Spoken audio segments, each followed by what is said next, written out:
Hey guys, welcome back to the channel. We built our PC yesterday. Today, I kind of want to test something out. I have an older CPU, and this was supposedly a dead CPU. I just want to stick it in there, see what happens, and worst case scenario, we blow something up. Best case scenario, we have a working PC. And an okay scenario, we're still back at square one.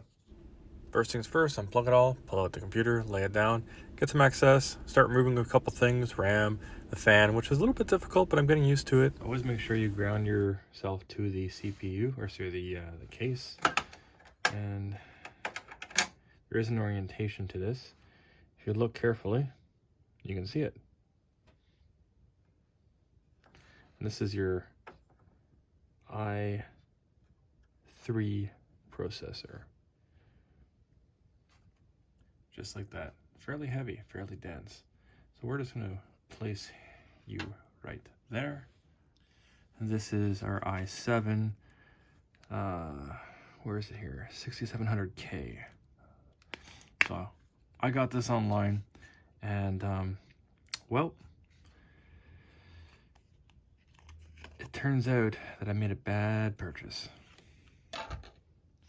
So where the arrow is pointed here, that's the way it's supposed to be installed. Here. Yep. That is correct. Be very gentle.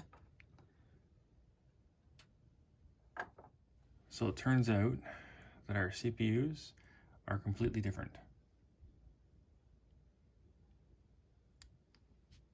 So we're going to put this one back in and put it all back to normal.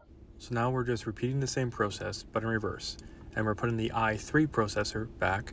I am going to go online and get the appropriate i7 processor that will fit into this motherboard. Yes, it's in slow motion, and yes, I did not use thermal paste.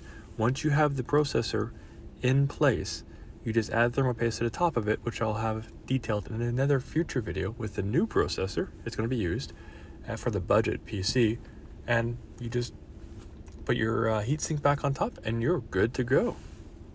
So do we kill our computer? Turning on keyboard, screen,